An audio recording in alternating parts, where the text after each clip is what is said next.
You can't find a cruiser motorcycle for less than $1,000.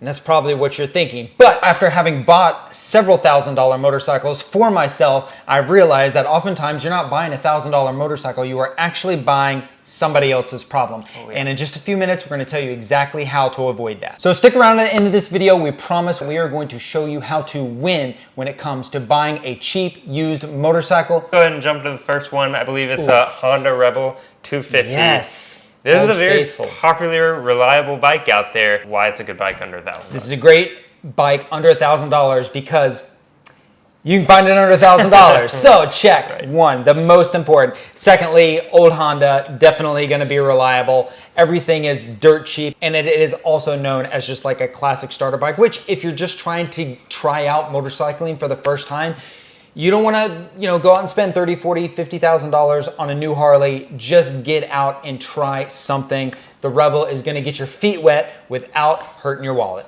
Absolutely. The other thing I like about the Rebel for something under $1,000, it's reliable, but if something does break on it, it's all right there. It's a pretty simple, straightforward bike, especially if you're going under $1,000. It's going to be an older model. It's going to be pretty much like what's there is there. And that's part of the $1,000 motorcycle experience. You can't expect everything to be perfect. You got to expect to get your hands dirty just a little bit. But what I love about the Rebel is everything is super easy to work on. There's plenty of YouTube videos on how to fix all the common issues that you might come across. And that's part of like the joy of riding a motorcycle, particularly one that started life as a project. Absolutely. And talking about buying a $1,000 starter bike, you kind of have to go about it the right way, which is why we do have a secret tip that we're going to share later on the video once we get, our recommendations on bikes out of the way. Next bike on the list is going to be the Yamaha V-Star 250, very similar to the Honda Rebel. Yeah. They are very plentiful, very cheap, very reliable, and I honestly think they look a little bit better than the Honda Rebel. They are going to be a little bit more difficult to find, but excellent choice is going to be the Yamaha V-Star 250. Yeah, something I like about that is you were saying it looks better. It just looks like a normal cruiser compared to the Rebel. Yes, this is all subjective, yeah, of course. All subjective, of course. No, but and you guys will fight about this in the comments because there's diehard Rebel guys. And there's guys who've been riding for 10 years and they stick to the Honda Rebel. Yes. Like, all the respect in the world. Like, you are the guys out there sticking to the 250, really putting the miles on the tire. I love that, and I appreciate that. Again, though, V-Star 250 is going to be a very good option if you can't find the Rebel 250 in your price point. Yeah, absolutely. And if you're going to comment, love us, hate us, whatever, it's okay, because if you really want to stick it to us, give us engagement in the comments. Oh, yeah. So I just mentioned a second ago that we have secret information about how to get a good bike under $1,000. It's not going to be your problem. We are also going to talk about some things to avoid specifically that might not seem like a big deal. But before that, we're going to go into the Suzuki Suzuki S40, Suzuki LS650. Now this is going to be the big boy on the list because instead of the little 250 thumper, you're going to be getting a 650 thumper. Going to make significantly more power. Oh, yeah. Going to have the same handling characteristics. You'll find the same similar things that you're going to have with the Rebel 250 and the V-Star 250, which is parts are cheap, parts are plentiful. It's super easy to work on. This is probably, honestly, a really good option if you can find this one, because I feel like it's going to serve you much longer term because you can do highway speeds a little bit more comfortably. It is a single cylinder, so it is going to make a little thump, thump, thump, thump, thump, thump.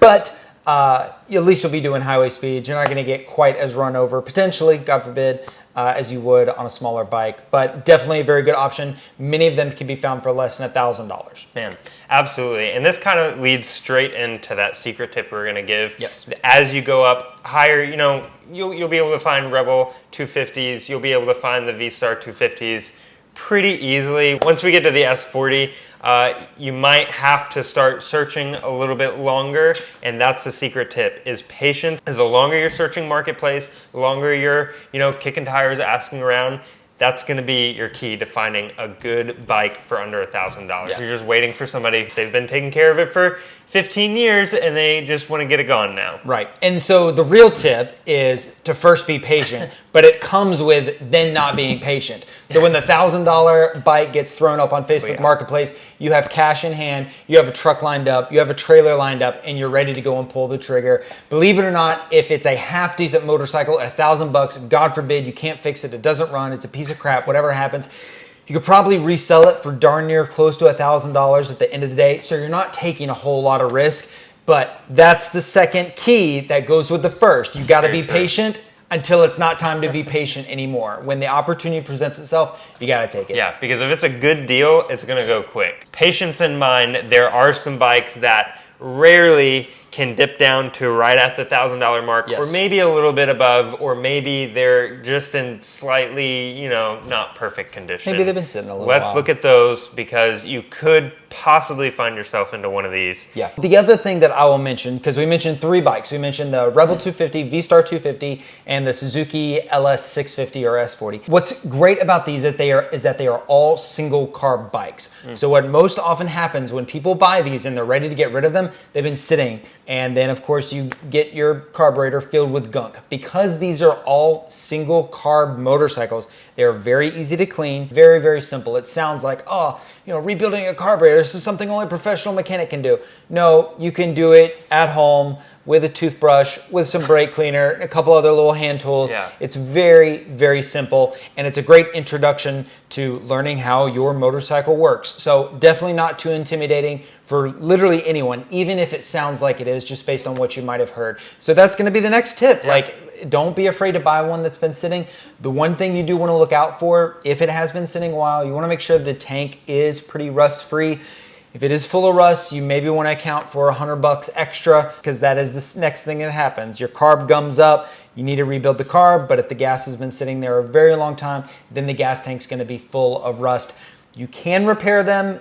You can still do that. Again, not very difficult, not something that would be out of anyone's wheelhouse, even if you're not a standard wrench turner. Absolutely. And with that, that's some good advice, and we're going to give even more advice of what to look for, what not to look for after we get to these 2 bikes that are going to stretch your budget a little bit, but you could still get, you know, pretty cheap. It's going to be the Yamaha V-Star 650. This is one we've talked about a lot on this channel because this is a phenomenal starter bike. It isn't just like a starter bike. It's honestly one that can carry you for 1, 2, maybe even 3 years, depending on your comfortability with the platform. It makes great middle of the road power. It's not so underpowered that you quickly outgrow it, but it doesn't make so much power that you feel very intimidated as a newer rider. It has excellent presence for being a 650. It feels like it should be a little bit of a bigger bike just in terms of displacement, because it is a full-size motorcycle. You can throw some saddlebags on it. You can carry a passenger with you. You can get windshields. You can get all the accessories that you would want for a standard cruiser really inexpensively. And oftentimes you can get these for darn near close to the $1,000 budget. If you want to stretch it out to about $2,000, you should really have a lot of options, assuming that you are patient and take your time. Yeah, absolutely. All those are really good things about the V-Star 650, and that's a big reason why. Another thing about being patient is that you'll be able to add a little bit of cash, and just that little extra amount of money that you can throw towards the bike is going to be a huge upgrade going from the V-Star 250, the Rebel 250, the S40 to something like the V-Star 650 and the next bike, which is... Yeah, so that's going to be the Honda Shadow 600 or 750. You should be able to find either one of these and right about the same price point. Either one is going to be a significant upgrade over either of the 250s or the LS 650. Very similar to the V-Star 650, it has the presence of a much larger motorcycle.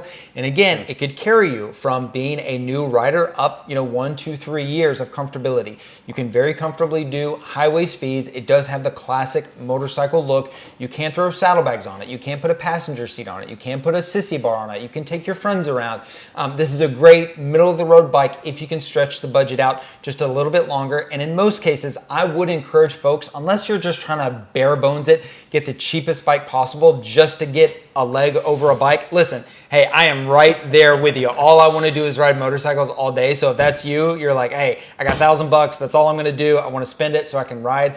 Props. But if you can stretch that out to, you know, $2,000, $2,500, it'll really open up some options for some of these Honda Shadows, for, you know, a V-Star 650, something like that, that's going to be middle of the road and might suit you a great deal longer than the 250 or the LS 650 would. Yeah, absolutely. So with that being said, let's jump into some of the pitfalls and some things to just look out for that shows you that it is a good bike. Yes. And first one that I see all the time when I'm looking at listings on Marketplace is like missing title. Why has everyone lost their title? I don't know how it happens, because you really can just go to the DMV and get a replacement pretty that's easily. exactly it. So yes, that's why you want to avoid it, is because sometimes if there's a missing title, there are some really sticky situations that are going to come up if that's the case, and it's going to be really difficult for you to it is very difficult pain in the butt to retitle anything, and I've been prone to look at those when it's a really good deal and I'm like, I could go through the trouble.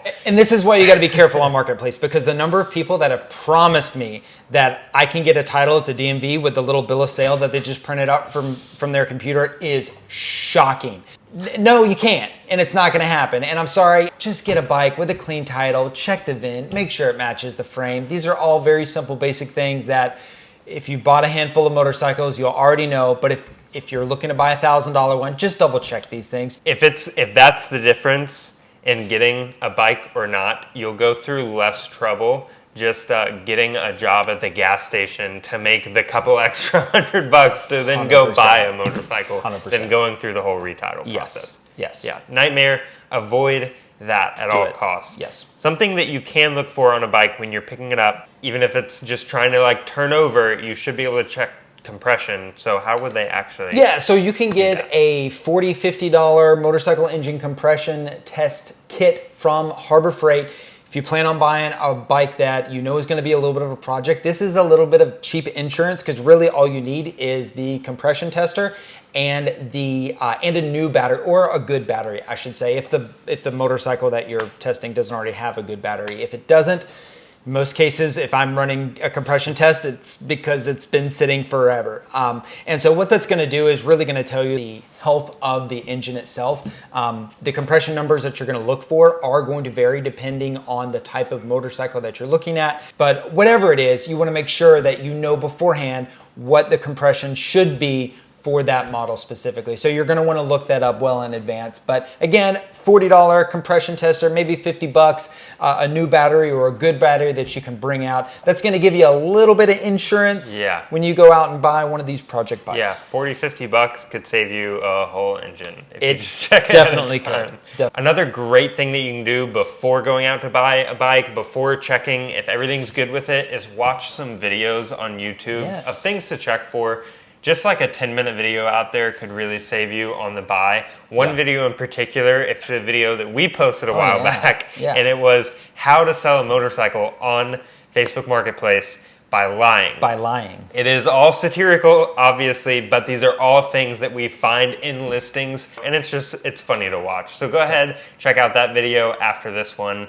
And with that being said, I want to hear from you guys. If you bought a motorcycle for less than $1,000, I want to know what the best motorcycle that you have bought for less than $1,000, the best comment is going to get pinned to this video. That's high praise. That's high praise. We've never done that. We're making the promise today. There it is. Let's go. Thanks for watching. Get off the couch. Go ride a motorcycle. Absolutely.